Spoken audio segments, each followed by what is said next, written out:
Hello, Aquarius, Sun, Moon, Rising, and Venus signs. Kamusta kayo? Sana po'y nasa mabuti kayong kalagayan. Welcome back po sa Star Tarot. At kung bago kayo dito, welcome din po kayo.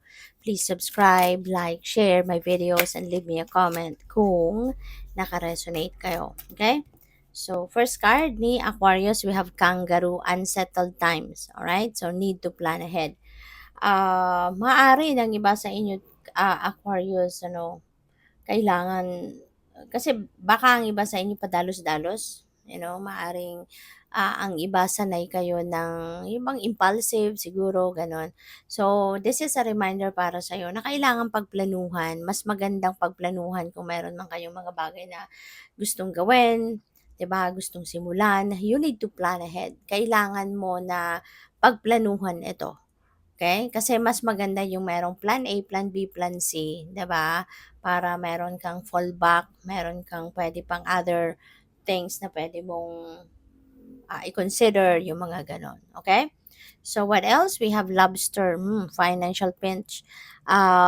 Maaari na magkaroon ng final pinch ang iba sa inyo, Aquarius, of course, if you are not going to plan, 'di ba? Sa mga bagay na gusto mong bilhin, mga bagay na gusto mong gawin, 'di ba? Yung pagma-manage ng mga bagay-bagay, sitwasyon, yung ganyan. So, kailangan mong pagplanuhan ang mga 'yan, alright? Para na pagdating sa pera din, 'di ba? Kailangan marunong kang mag-budget, marunong kang mag-manage ng pera. So, para maiwasan mo din na magkaroon kayo ng financial pinch. Okay? Kailangan may disiplina, no? Financial discipline.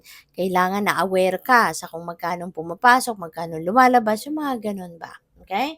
So, what else? We have sunrise, new creative ideas, new ventures, and a fresh start. Alright? So, maaari na merong mga bagong creative ideas na papasok, meron dadating na mga panibagong creativity siguro, mga ideas na makakatulong sa'yo, sa paghahanap buhay or maaaring, creative ideas sa pagharap sa hamon ng buhay, pag-solve ng problema, yung mga gano'n ba, 'no? And also may mga bagong ventures siguro na papasukan ng iba sa inyo, Aquarius. Maaaring meron kang bagong trabaho, bagong enterprise, bagong business na maaaring papasukin kayo, 'no? So definitely there is, new things, new chapter in your life that you are going to new chapter in your life that you are going to start, 'no? So what else? We have Ram, a stubborn and aggressive person. Alright? So, maaari na ang iba sa inyo dito, Aquarius, is also, um, maaring kayo ay pupuwede kasi na kayo ito, 'di ba, nagpapaka-stubborn ng iba sa inyo siguro. Or pupuwede rin na you are going to be dealing with a person, 'no, na ganito, agresibo, sutil, 'di ba, nagpapakabwisit, yung gano'n. So, maaari 'no, na kayo ang encounter ng ganitong klaseng tao. So, as much as possible, kalma lang, okey? Try to calm down, try to try not to, ah, give in 'no, sa kung ano man ang mga palabas na gagawin ng taong ito. Kasi alam mo na, baka yan ay pa-effect lang, 'di ba? Baka yan ay para lang na inisin ka, bwisitin ka, 'di ba? So, do not give in to that trap, alright? So, what else? We have pineapple, reconciliation. So, this is good, no? This is good. Merong magbabate, meron kayong siguro merong taong hindi ninyo nakaintindihan in the past. So, ngayon magre-reconcile kayo, magkakaayos kayo, yung gano'n. So, this is good. What else? We have fun, romance, celebration party. Ayan. So, meron ditong selebrasyon, merong kasiyahan, merong bagong romantic relationship siguro na pupuwedeng papasok, dadating sa buhay niyo, yung ganyan, ano. So, good luck sa inyo din, 'di ba? Have fun, kung merong mga imbitasyon sa inyo for a party, for celebrations, mga ganyan, go for it as much as possible, 'di ba? I-take advantage ninyo yung ganyang oportunidad kasi kailangan natin na paminsan mag-ano tayo, paminsan mag-unwind tayo, kailangan natin na maglibang, yung ganyan. At baka ang iba sa inyo ba, celebrate kayo na milestone sa inyong romantic relationship, 'di ba? Sa inyong relasyon, pwedeng gano'n. Or baka meron kayong ano, bagong love and romantic relationship na papasukin. So that is also possible. So we have haystack, karma, you will reap what you have sown. Ayan, so karma is at play. Lagi naman, 'di ba? Karma is always at play. Pero this is a reminder sa inyo na karma is at play sa buhay mo sa ngayon. Kaya kung ano yung tinanim mo, yun din ang aanihin mo. Ano yung mga kind of energy that you have put out into the universe in the past, yun ang babalik sa inyo sa ngayon. Kaya kung maganda ang nilabas mong energy, so for sure magkakaroon din ng mga magagandang pangyayari sa buhay mo sa ngayon. What else? We have bone, plenty of material things. Wow. So this is abundance. Napakaganda.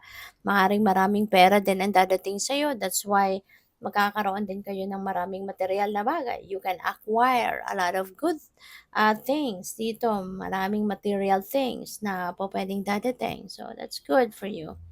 We have vulture, depression, anxiety, worry that someone is against you. Okay? So siguro merong mga merong lungkot, depression, baka na nagkakaroon kayo ng anxiety, puwedeng gano'n. So, at naaano kayo, nagwo-worry kayo, 'no? Baka nag-o-overthink kayo, Aquarius, na merong galit sa'yo, merong someone against you, o pupuwede rin na merong naghatid lang sa'yo ng chika, baka merong nagchika lang sa'yo, merong nangiintriga sa inyo, 'di ba? Na porke yung taong ito galit sa'yo or something, baka gawa-gawa lang kuwentong ito. Kaya kailangan na, i-verify mo 'yan, 'di ba? Huwag ka munang maniniwala sa nagmamarisol sa'yo or nagmamarites kasi hindi mo alam baka may sariling agenda din ito, baka sinisiraan lang yung taong sinasabing galit sa'yo, 'di ba? So 'yun, huwag kang maniniwala agad-agad 'no, hangga't hindi mo nako-confirm. We have fair man. So, maaaring karelasyon mo siya, 'di ba? Maaaring si fair man ang magiging or baka siya yung karelasyon mo, 'di ba? Puwedeng gano'n or baka manliligaw mo 'to, yung gano'n, 'no? So, good luck. So, what else? We have grapes, time to go out and have fun. Ayan, so ito na nga, baka ito mag-aaya sa'yo si Fairman, 'di ba? Baka ito yung mag-aaya sa'yo na, "Tara, labas tayo, let's have fun, mag-unwind tayo," 'di ba? Mag-unload tayo ng stress, 'di ba? So, go for it, 'di ba? Kung kilala mo naman taong ito, kung jowa mo nga ito, 'di ba? Or kung kaibigan mo 'to, so go out, 'di ba? Have fun.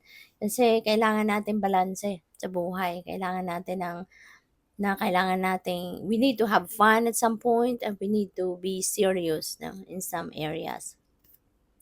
So we have dog protection from a powerful friend. Ayan. So maaari 'no na